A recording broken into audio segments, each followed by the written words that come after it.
everyone.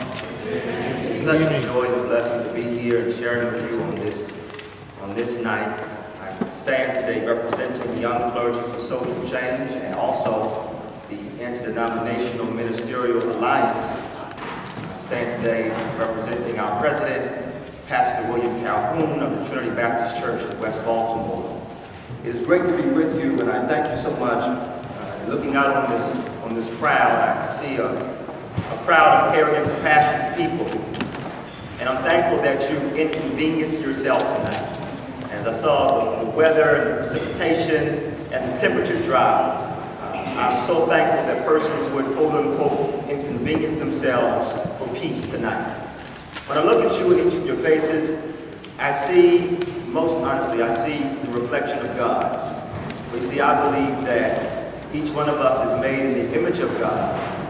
And I don't take my cues from Fox News, but I also see the image of God in our Iraqi brothers and sisters.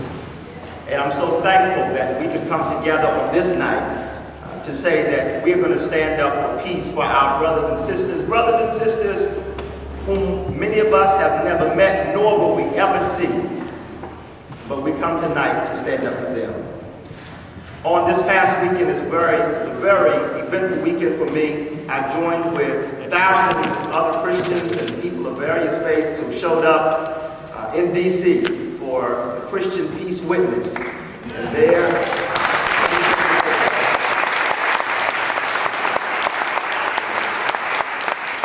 I'm going to recognize some of your faces. And we had a wonderful time there, a very beautiful, ecumenical gathering of persons from various branches of the religious tree to say enough is enough. And while certain types of Christians dominated public discourse a couple of years back, we gathered together to say there's a different type of Christian in this nation as well.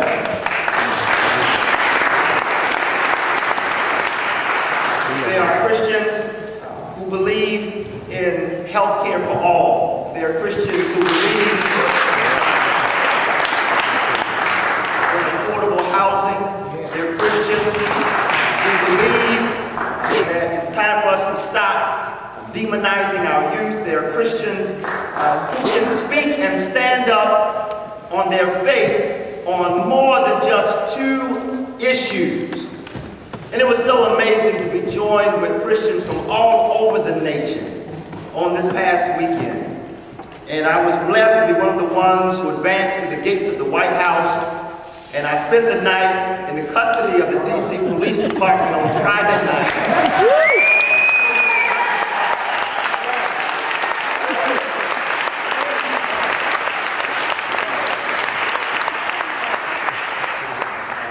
I don't accept that applause from me, but I accept it for one of my mentors and elders, 82-year-old Reverend Marion C. Bassett.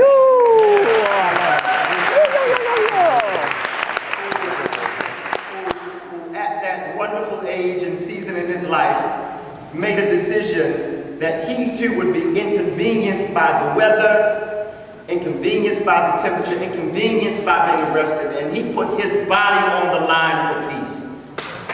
And so I was so moved, so inspired, not only by my faith, but by his public witness, that I had to participate as well. And so to those people of faith and those people who claim no faith but have good conscience and morals and values nonetheless, I say to you who are members of churches and synagogues and mosques across Maryland, and particularly Baltimore City, that it's time for us to raise hell for peace in our churches.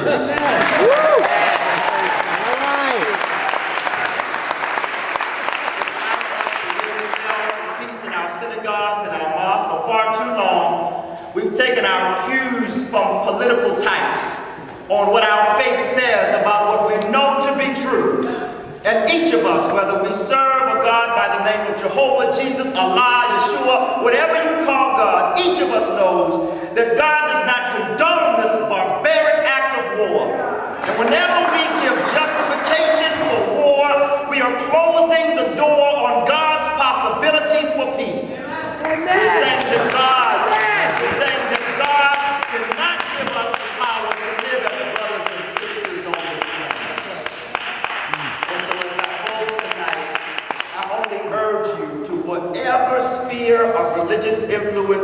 you find yourself, to share this information, all this wonderful information, with your parishioners who may not to this point have been inspired to participate in active protest against this war. I say as well, in memory of Dr. Martin Luther King Jr., and so many people just remember I Have a Dream.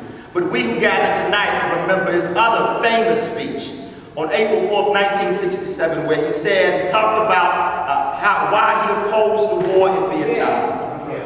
And if you get a chance, if you have not listened to it in a while, I invite you to listen to it because it reminds us, and it's almost an eerie feeling, because if you listen to it today, it's almost as if Dr. King is speaking about today's most heinous war in the war in Iraq.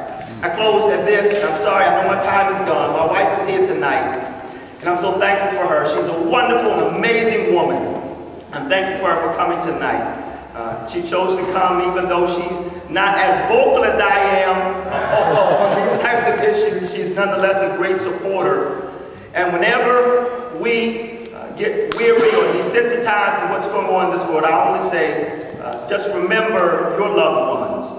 Every time I squeeze my wife, I think about an Iraqi brother or sister who can no longer squeeze their relative and loved one.